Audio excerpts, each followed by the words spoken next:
Buon pomeriggio a tutti, buon pomeriggio, salve, benvenuti a questa nuova live di Reni Retro, benvenuti, benvenuti, un attimo che sto finendo di fare una cosa che mi sono dimenticato di fare, un attimino, dobbiamo cambiare il loghetto in basso, facciamo tutto live, vai con il tango, è cambiato il loghetto in basso. Reni Retro, benvenuti, benvenuti a tutti, eccoci, ho pensato, allora innanzitutto buon pomeriggio a tutti, buon pomeriggio, sono le ore 15:44 di questo 21 gennaio 2025, anche gennaio come vedete piano piano se ne va, a me i giorni volano, vedete c'è ancora il presepe e anche l'albero ovviamente, perché mia figlia vuole tenerlo fino al giorno della Candelora, che è il 2 febbraio, quindi io il giorno 2 febbraio, giorno della Candelora, toglierò il presepe che vedete qui.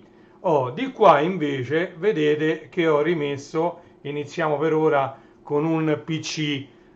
Voglio ricominciare a fare il tear down di tutti questi PC che mi sono rimasti. Questo addirittura, tra l'altro, ha il bollino del mio vecchio negozio di computer chiuso ormai dal 2014, è stato in attività dal 2010 al 2014 ed è un Pentium 4. Poi ve lo farò vedere più da vicino, tutti i bollini. Qui c'è scritto Asus, Powered by Asus, ma questo è un tower che in teoria non dovrebbe funzionare. E poi regalatami da un mio amico che saluto, Luca, dobbiamo fare il tear down, cioè lo smontaggio di questo popò di scheda,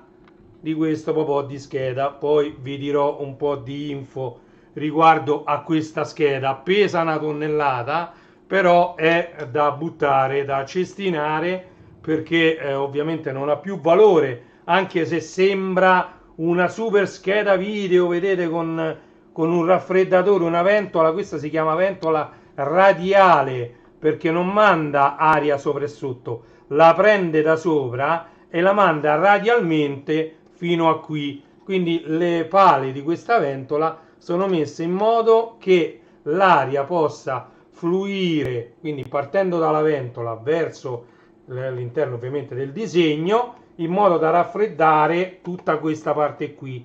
Ok? Salve Michele, oggi faremo il tear down sia di un vecchio PC Pentium 4 che di questa scheda Asus che sembra una bestia che non finisce mai, pesa 1 tonnellata ma non vale più un euro, non vale più niente praticamente.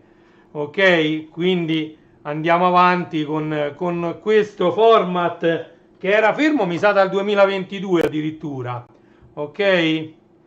Vabbè, non c'è problema, tanto rimane lì la live. Grazie di essere passato, grazie mille Michele. Grazie di essere passato. Allora, anzi, volevo vedere anche di condividere la live, magari può interessare a qualcuno. Un attimino solo, restate connessi perché volevo fare, allora, qua, dove si vede, questo è YouTube e non c'è più, vediamo un po' se, aspettate un attimo, voglio vedere esatto se mi fa vedere. Ok, questa è la mia live, perfetto, manda a qualche amico tramite Telegram. Ok, mandiamola a qualche amico tramite Telegram, che così vediamo un po', vediamo un po' se si avvicina qualcun altro dal gruppo Amiga Ita. Anche Amiga Ita, vi invito ad iscrivervi al, diciamo, al gruppo Amiga Ita su, non so se scatta un po', però non so, boh, vediamo un po' di liberare un po' il PC. Allora, aspettate che voglio vedere se scatta la live, basta collegarmi tramite il cellulare, ci vuole un attimo, e così vediamo, perché io tanto faccio tutto da solo e vediamo un po' come va questa live. Vediamo un po'. Allora, aspettate che... Vabbè, no, va bene, dai, va abbastanza bene. Perché ho aumentato l'ultima live, l'ho fatta a 1080 ed è rimasta a 1080. Vediamo un po' se è rimasta a 1080. Sì, è rimasto tutto a 1080. Quindi la risoluzione è molto più alta rispetto a prima, il doppio, perché prima facevamo le live a 720. Quindi... Allora, nel frattempo che non ho fatto live, sono uscite una marea di altre riviste. L'ultima che è uscita è questa, che vi consiglio. Lo spogliamo insieme quasi sicuramente domani. Quasi sicuramente domani sarà dedicato a fare lo spogliamo insieme di questa rivista Retro Computer. Come vedete, 40 anni di Amiga.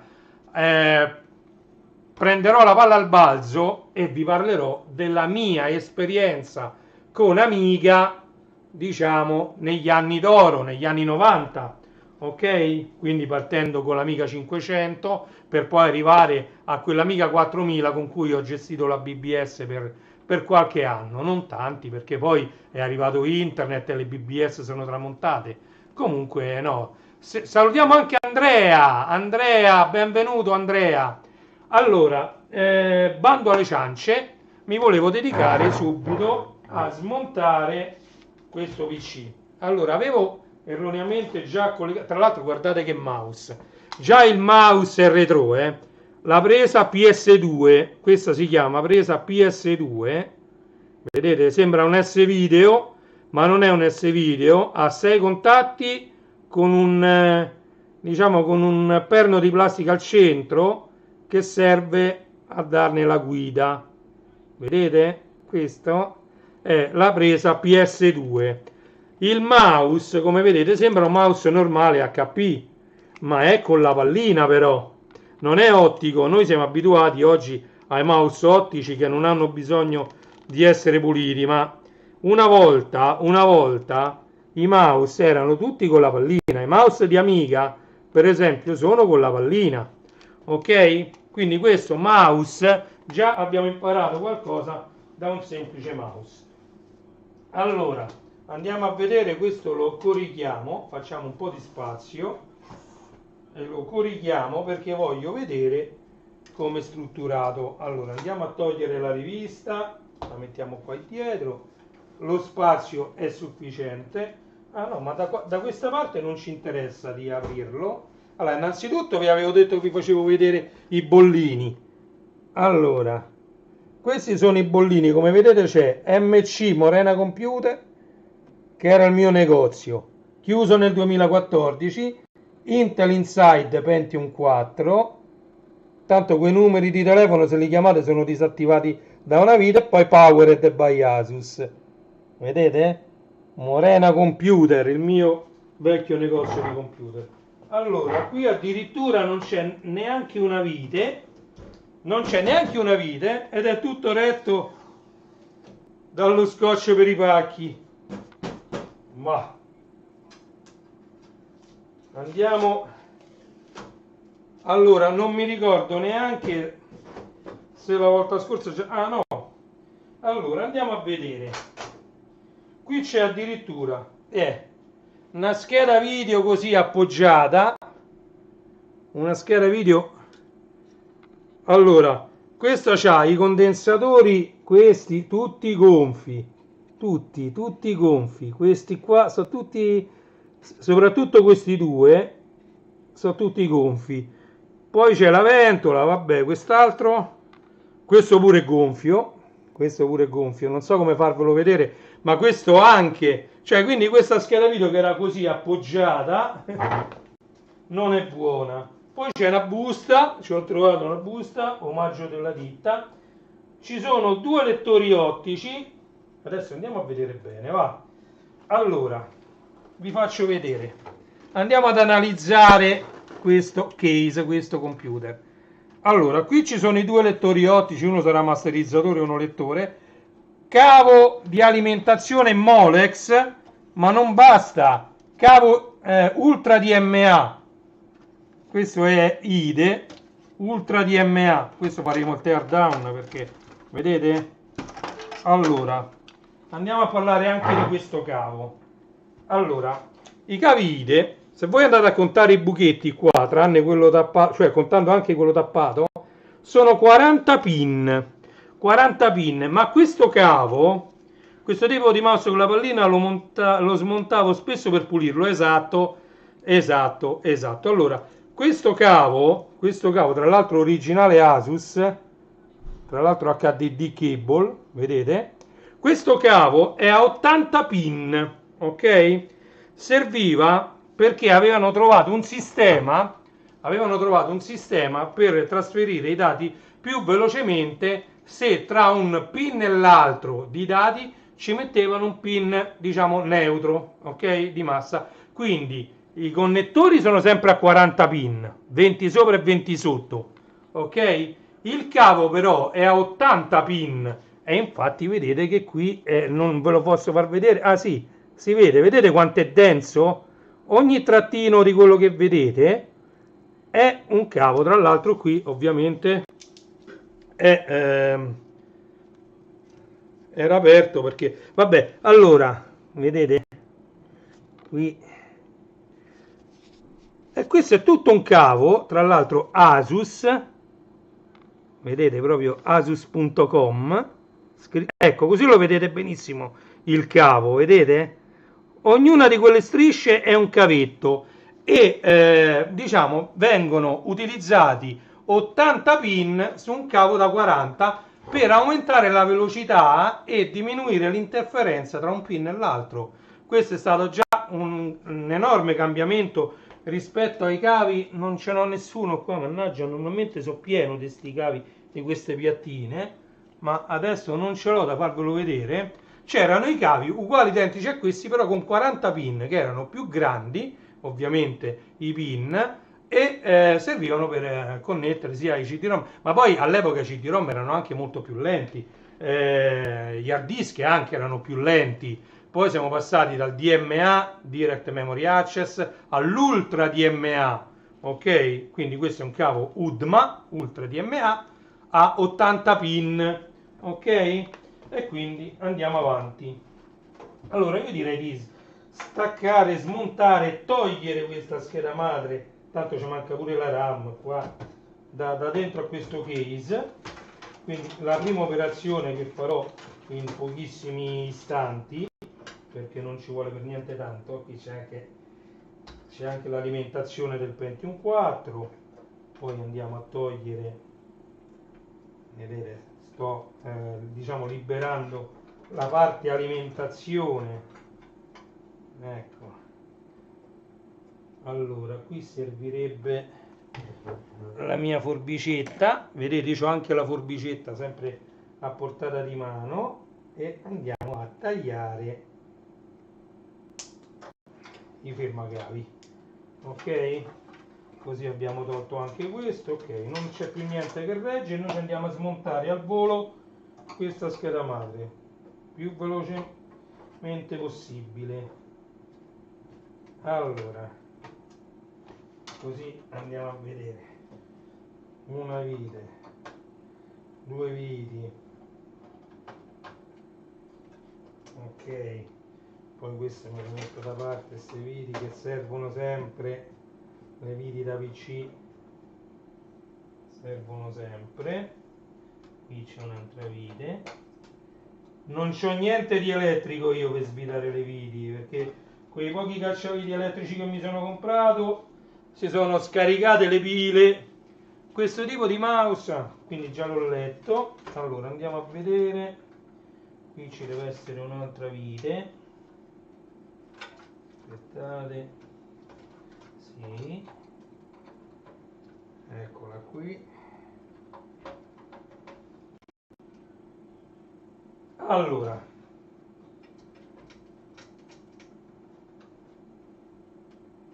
come mai non si muove? Allora, qui l'ho levata,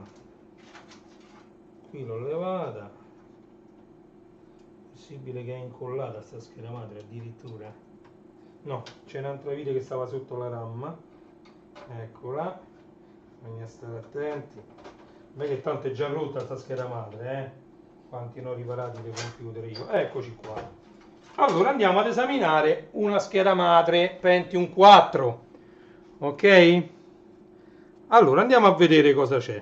Qui notiamo subito 1, 2, 3 slot ISA, ISA, cioè PCI, i PCI, questi due sono PCI Express mini PCI Express e questo dovrebbe essere il PCI, questi sono PCI, mini PCI Express e questo è il PCI Express, quello nuovo. Infatti questa scheda, sì, ci va proprio bene perché questa era PCI Express, vedete? Io la posso tranquillamente inserire all'interno dello slot e la scheda, vedete? Vi faccio vedere pure come l'ho connessa e qui c'è addirittura questa linguetta che serve poi, questa linguetta che serve per togliere la scheda una volta messa, per evitare che si togliesse per sbaglio il contatto della scheda. Allora, ventola originale Intel montata sul dissipatore originale Intel e sotto c'è il Pentium 4 Intel. Allora, che cosa c'è da dire su questo sistema di raffreddamento? Salve Gino, benvenuto! Sto facendo vedere il teardown di un vecchio PC Pentium 4. Questo è un Pentium 4, ok? Pentium 4, la scheda madre, tra l'altro una ottima Asus, guardate il modello c'era sempre serigrafato sopra, la P5KPL SE Special Edition. Ok? Allora, questo non aveva la scheda video incorporata su scheda madre. Adesso parecchie schede madri hanno anche la scheda video. Come ce ne accorgiamo? Allora, queste sono le prese PS2, mouse e tastiera. Questa è una presa seriale con sopra la parallela. Prese USB, altre prese USB, presa LAN, prese della scheda audio e basta, non c'è più nient'altro. Quindi non abbiamo la scheda video integrata su scheda madre. Ok? Allora, come funzionano le schede video integrate su scheda madre? Alcuni processori al loro interno hanno anche una GPU. Di solito non è una GPU di alta qualità, ok? Di solito è una GPU che può essere utile per lavoro di office. Quindi la scheda madre è progettata per sfruttare la GPU del processore, quindi il processore grafico inserito all'interno del processore di calcolo, del processore principale, della CPU, Central Processor Unit, e di quindi far arrivare l'uscita. Al giorno d'oggi ci sono le HDMI, ma prima c'erano le VGA e c'erano le DVI. Le DVI sono le prese come queste qui, DVI, ok? Adesso va tutto HDMI, anche le DVI, queste che vi faccio vedere, sono andate in disuso. Quindi le schede video, come vedete, avevano la VGA e qualcuno la DVI, anzi questa era particolarmente buona perché aveva anche il video composito su un cavo, questo è un cavo particolare, ok? Su un cavo che ti davano in dotazione con la scheda e questo serviva per poter attaccare questo PC anche ad un televisore a tubo catodico tramite o un adattatore SCART o tramite direttamente il video composito. Ok? Allora, qui abbiamo ovviamente altri due processori che sono raffreddati, questo e questo. Uno dei due è il chipset che si occupa delle prese, in questo caso abbiamo 4 serialata, vedete che sicuramente c'era un hard disk serialato attaccato qua, poi ci sono due IDE, queste sono le due IDE tra cui questo azzurro è Ultra DMA, ne abbiamo parlato prima, e questo nero è DMA normale, ok? Quindi c'è una differenza tra queste due prese. Di solito a questa azzurra si attaccavano gli hard disk e a questa nera lettori e masterizzatori, ok? Comunque non era male questa scheda madre perché aveva anche i 4 serialata, che è il connettore che anche attualmente viene utilizzato per diciamo, per connettere le periferiche di archiviazione di massa, siano essi solid state disk, quindi SSD, o dischi normali hard disk drive HDD meccanici. Adesso il connettore è serialata e poi c'è l'M2 nuovissimo, e l'M2 va direttamente connesso senza cavi a un connettore su scheda madre, ok? Quindi non necessita più né di alimentazione né di cavi. Quindi questi hard disk M2 sono il futuro, diciamo, delle memorie di massa e di come connettere la scheda madre. Ok, quindi qui abbiamo visto gli slot, PCI, PCI Express, anche questi due sono PCI Express, anzi questi tre. Poi qui ci sono i connettori per il front panel, ovviamente c'è il connettore per l'USB e per l'audio frontale, insomma i case, come vedete, questo ce l'avrà sicuramente, ecco qui sotto c'ha delle USB, vedete, e c'ha la presa per cuffia e microfono, quindi c'è anche il connettore per l'audio AFP, audio front panel, ok? AFP significa. Poi qui c'è il connettore per le due RAM, vedete? Questi gialli sono i connettori delle DIMM, le DIMM RAM, ok? Che altro c'è da dire? Questo connettore che vedete qui è il connettore di alimentazione per il processore Pentium 4, perché i processori avevano bisogno di un'alimentazione aggiuntiva per il processore. Quindi alimentazione aggiuntiva, le porte già ve l'ho dette, seriali e parallele, che non si trovano quasi più su nessuna scheda madre, a meno che uno non la sceglie apposta, e non c'è nient'altro da dire su questa scheda. Qui ovviamente c'è la batteria del BIOS che permette alle informazioni e alle modifiche che uno fa nel BIOS, diciamo, nella primissima schermata a cui si accede premendo Del, ancora prima di installare il sistema operativo, uno può andare a fare delle configurazioni particolari su alcune schede madri anche di overclocking. Non tutte permettono l'overclocking e tutto quello che fanno, diciamo, gli esperti e gente un po' che ci capisce un po' di più, per andare a overclockare sia le RAM sia il processore e addirittura la velocità di trasferimento dati dalle memorie di massa al processore, alla scheda madre, eccetera. Quindi non tutti lo supportano, però le informazioni che uno va a salvare nel BIOS rimangono nel BIOS proprio grazie a questa batteria tampone. Questa sarà sicuramente scarica. Ok, quindi abbiamo visto tutto quello che riguarda questa scheda madre. Allora, del case c'è poco da dire, diciamo c'era una ventola aggiuntiva qui sul case, che questa noi la andiamo subito immediatamente a togliere, perché io le ventole me le ho sempre tutte conservate e mi sono parecchio utili le ventole. Ok, tra l'altro rimediamo anche buone 4 viti per le ventole, che sono anche queste viti particolari, le viti delle ventole sono viti particolari, e quindi andiamo a togliere questa ventola. Eccola qui, questa è completamente sporca, vabbè, poi la pulirò io, tanto mi ci metto tranquillamente. Ok, qui c'è l'audio front panel e voglio vedere se riesco a smontare i due lettori qua soltanto svitando le viti da questo lato, ma dubito perché venivano messe le viti anche dall'altro lato. Comunque il case poi verrà buttato, con tutto che sta molto bene questo case, però già l'ultima volta che mi sono dedicato a fare il tear down ho buttato una cinquantina di case, quindi anche questa volta ne metto insieme una cinquantina e poi li butto. Niente, ci stanno le viti anche dall'altro lato. E allora noi ci divertiamo, tanto che ore sono? Sì, ce la faccio ancora. Poi dobbiamo fare il tear down dobbiamo fare il tear down.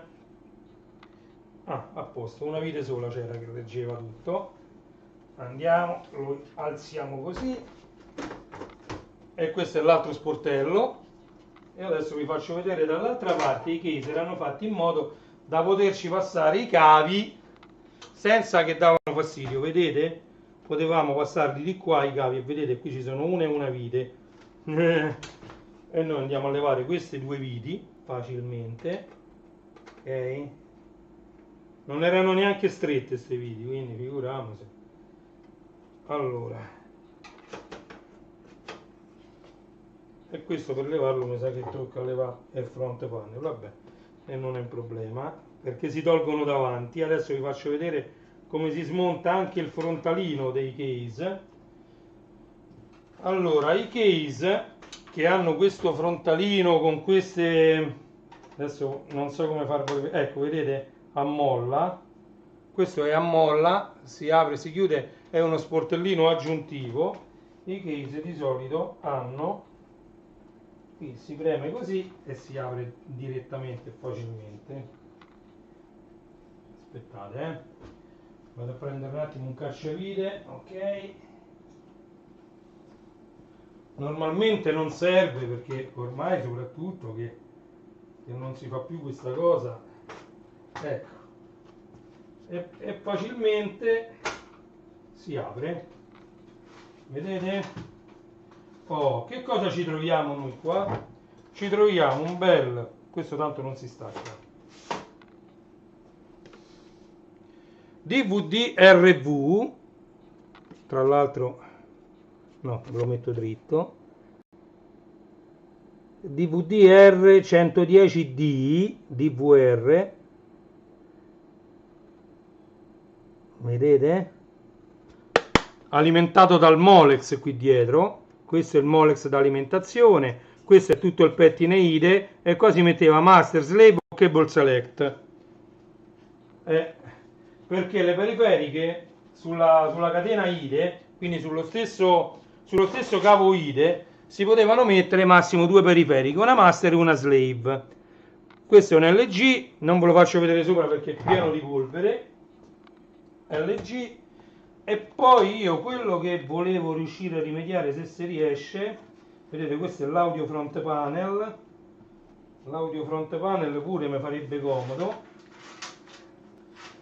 perché io dovrò riparare il PC di Lego e al PC di Lego vorrei mettere delle cose. Allora andiamo a smontare questo audio front panel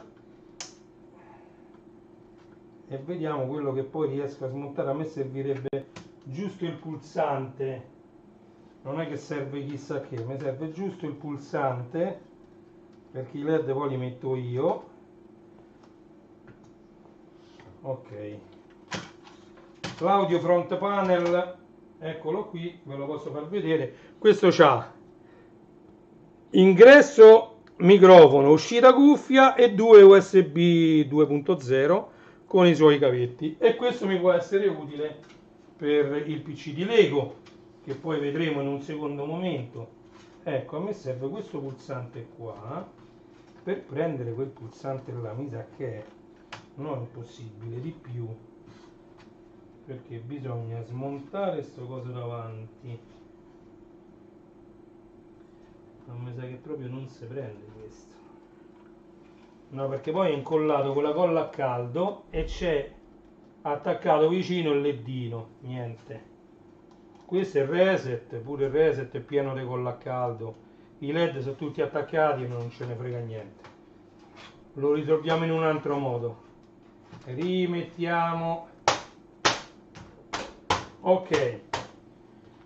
Allora ci andiamo a smontare l'ultimo componente che non è neanche male, l'alimentatore. È un alimentatore nero.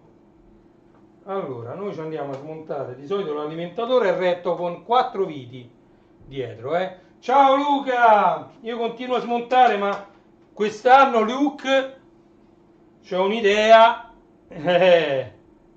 un saluto al volo durante la pausa lavorativa, lo so che lavorate, io adesso ho potuto fare questa live, era tanto tempo che non facevo una live ed erano almeno 2 anni che non facevo tear down di PC.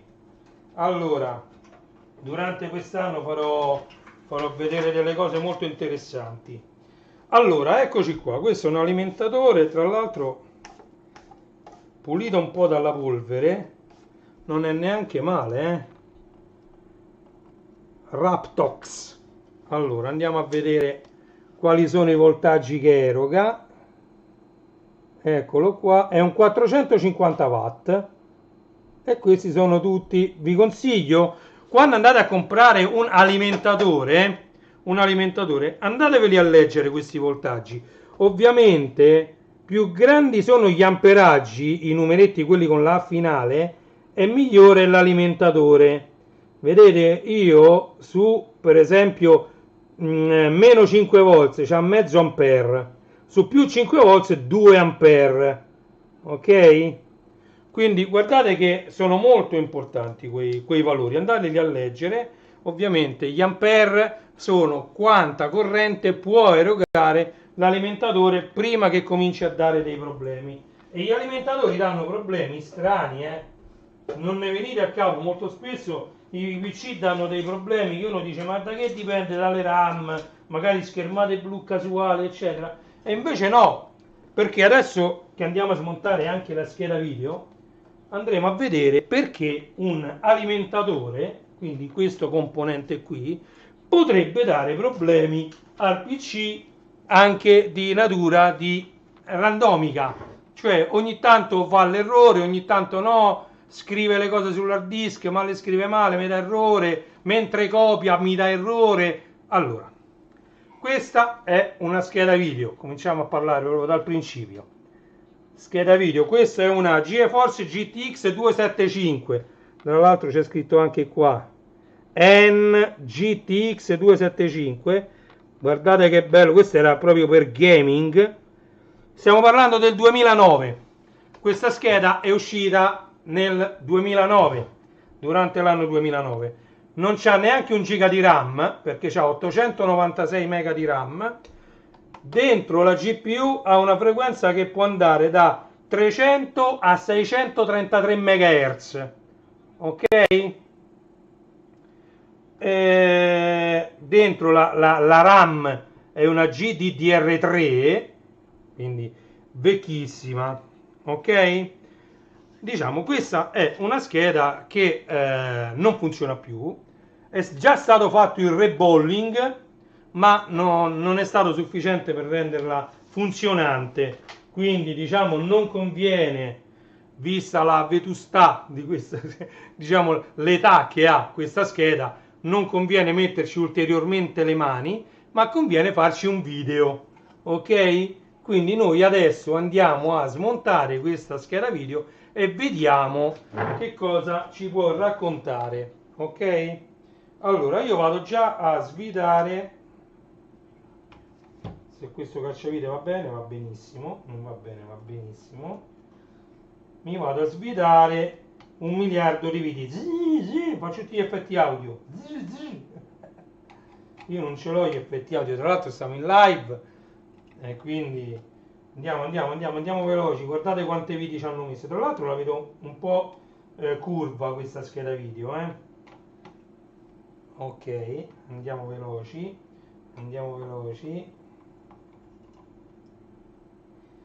Ok, più veloci. Queste sono addirittura le viti che reggono proprio il raffreddatore del processore. Via, andiamo ad aprire, via. Veloci, altre 4. Questo è diciamo l'altro processore che gestisce la RAM, che poi viene inviata alla GPU. Quindi eccoci qua. Allora,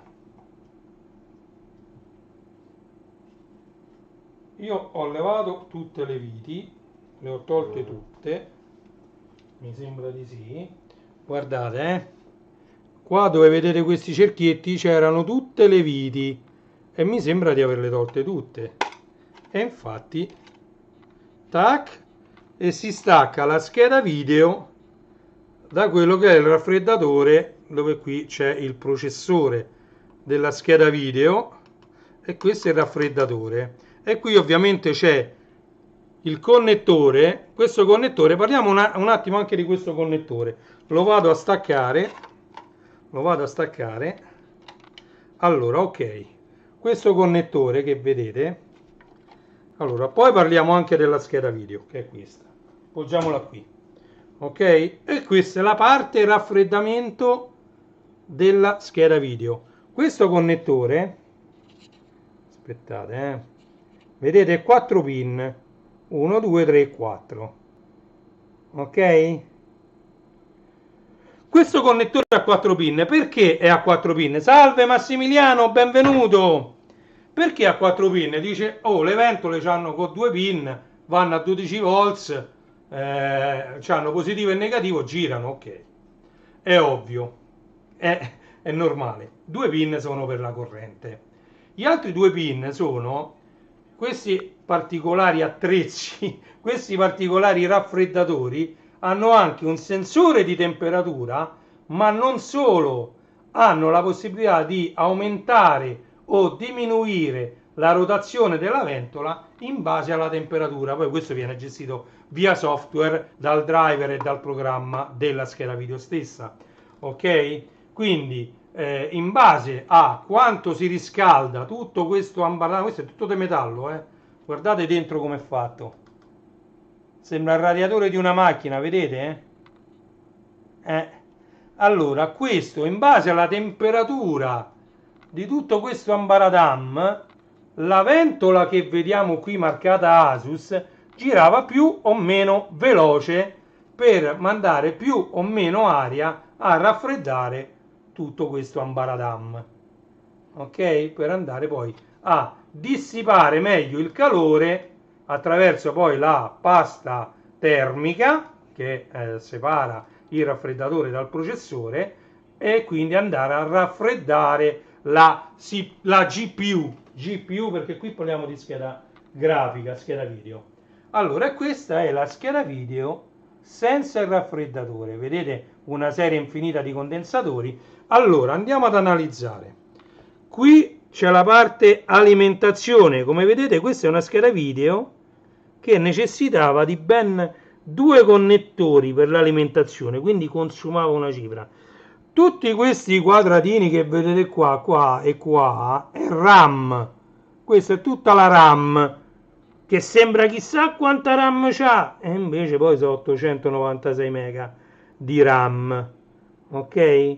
Quindi tutto intorno al processore c'è tutta la RAM che poi viene inviata, i dati che vengono temporaneamente memorizzati qua, vengono elaborati qua, restituiti qua e tramite il bus PCI Express ritornano alla scheda madre e al processore. Questa scheda video poi supportava il dual head, cioè 2 monitor, adesso quasi tutte ce l'hanno questa funzione, 2 monitor, tra l'altro questi DVI, vedete che insieme al trattino qui ci sono anche 4 buchini, sia su questo connettore che su quest'altro. Allora, questi 4 buchini sono l'audio, quindi questo era il DVI con audio, vedete? Adesso l'ho messo a posto, guardate il dito, ecco, questo è il primo DVI e questo è il secondo DVI, e quei 4 buchini sopra il trattino orizzontale è, diciamo, l'uscita audio. Quindi questa scheda supportava l'uscita audio più video su DVI, ok? Allora, questi sono tutti i condensatori, sembra che stanno tutti quanti bene, vedete? Oh, io penso che il reballing sia stato fatto solo di questo processore, ma qui c'è quest'altro pure, sarebbe stato necessario magari fare un reballing, perché il difetto di questa scheda qual è? Allora, se noi la attacchiamo a un PC, in bassa risoluzione funziona. Quindi uno l'attacca al PC, il BIOS parte Windows, si vede Windows, tranquillamente funziona. Nel momento in cui il driver la fa salire di risoluzione, non si vede più niente, si blocca tutto e non si vede più quasi neanche il BIOS. Bisogna resettare il PC, spegnerlo, riaccenderlo e a quel punto rivediamo il BIOS. Però se già sono installati i driver dentro il PC, come noi riavviamo il PC durante l'avvio, Windows tira su i driver della scheda e la scheda va in protezione, va in blocco, ok? Però guardate com'era complessa una scheda video, ok? Quindi abbiamo detto questo è il processore GPU centrale, questo è proprio il GTX 275, è lui, questo processore grande.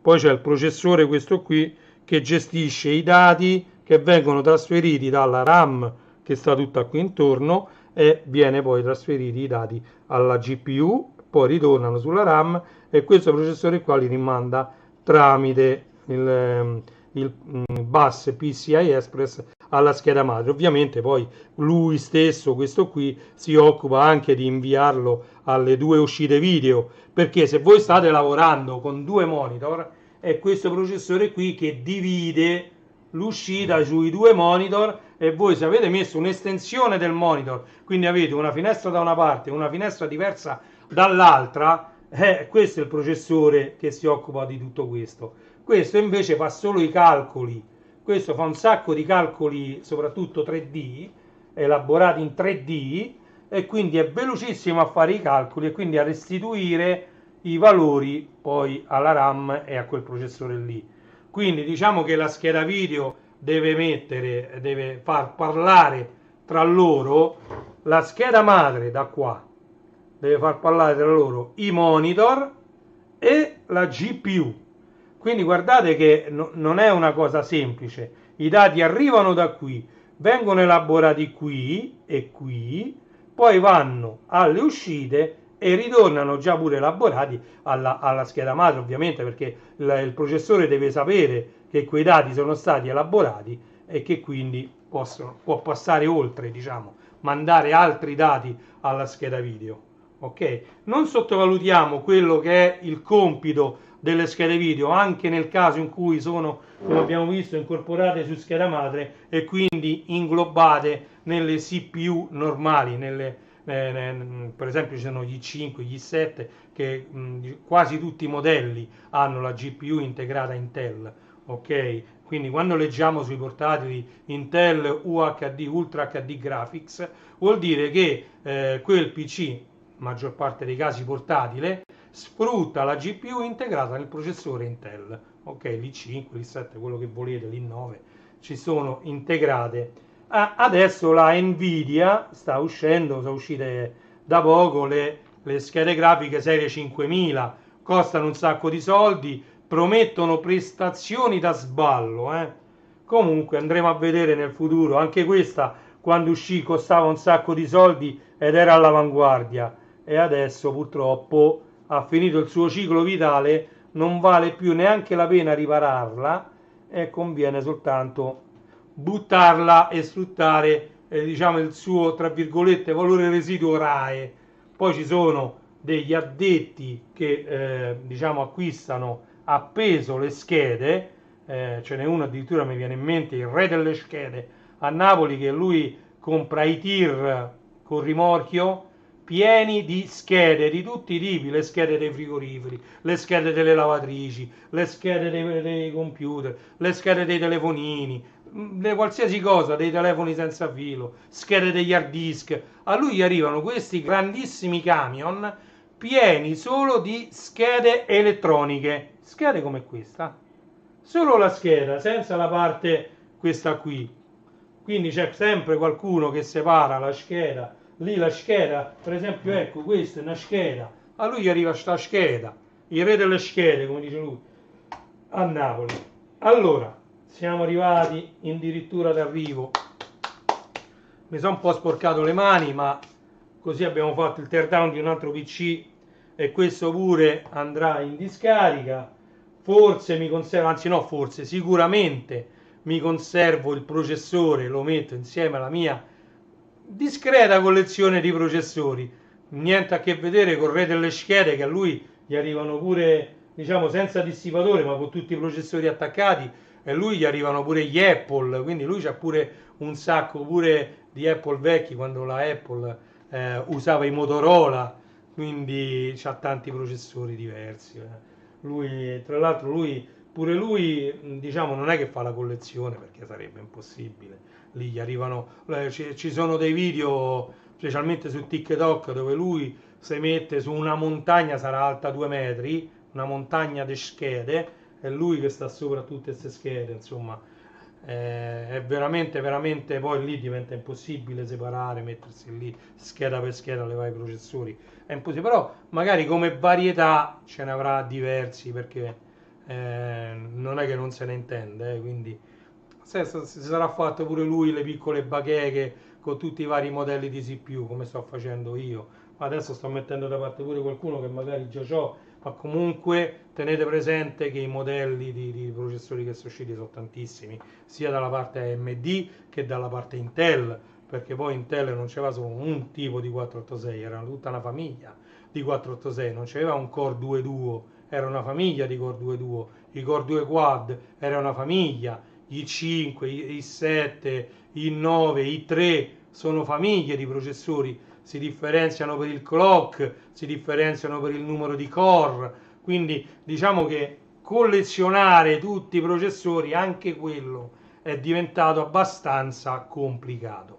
Ok, io nel mio piccolo, fin quando posso, oramai il negozio dei computer è chiuso dal 2014, prima mi capitavano più spesso computer da buttare o da riparare, e allora magari per ripararlo magari cambiavo la scheda madre, e quindi mi rimaneva a me scheda madre CPU e RAM vecchi, per una collezione, un'eventuale collezione. Ok? Bene, detto questo, siamo arrivati proprio addirittura d'arrivo, abbiamo visto masterizzatore e lettore IDE, abbiamo parlato del connettore IDE 40 pin, 80 pin, che questo qui, come abbiamo visto, è un 80 pin, ve l'ho fatto vedere da vicino. Abbiamo visto tra l'altro due diverse schede video, tra l'altro questa che è una Nvidia GeForce, che non... guardate, ci dovrebbe essere scritto qui, vediamo un po' se mette a fuoco, è una PNY GeForce 8008, addirittura ha 256 MB DDR2. Pensate quanto è vecchia questa, e questa è ancora più vecchia, quindi questa abbiamo visto che ha i condensatori tutti esplosi, tutti andati al cinema, ma non conviene manco metterci le mani, e questa invece sicuramente sarà qualcosa che ha a che vedere con questo processore qua, secondo me, perché se no, se pure questo non funzionava, se questo non funzionava, scusa, se questo non funzionava, praticamente non si sarebbe neanche acceso niente. Invece questo, quando aggancia il driver che deve salire di risoluzione, praticamente dà in errore. Va bene, eppure questa è stata buttata da quella scheda madre che abbiamo visto, che sta lì buttata, questa. Da questa scheda madre andrò a prelevare il processore che sta sotto al raffreddatore della Intel, senza che lo smonto adesso. Vedete, vi faccio la rotazione 3D, che è Real 3D, calcolo in tempo reale dell'illuminazione, dei riflessi. Guardate, Real 3D, scheda madre Asus, bello, no? Tutto 3D che gira, come fanno con Real 3D o 3D Studio. Vedete, gli danno diciamo, la mappatura della scheda e la fanno girare. Vabbè, ci siamo divertiti in chiusura di live. Grazie di essere stati qui con me anche questa sera. Sono le 16:32 di questo 21 gennaio 2025 ed è il primo episodio del 2025, mi sa che è il 16° in ordine di questa rubrica in cui farò il tear down di una marea di roba. Quest'anno mi sa che faccio il tear down di un sacco di roba, perché è arrivato il momento, ho 50 anni, è arrivato il momento di buttare. Buttiamo il più possibile, e ci teniamo il meno possibile. Ovviamente se c'è qualcosa che funziona, io durante le mie live lo dirò, se c'è qualcuno interessato io non ho problemi a darlo. Ok? Se c'è qualcosa lo dico direttamente durante la live. Guardate, c'ho questo che se a qualcuno interessa ve lo posso dare. Ok?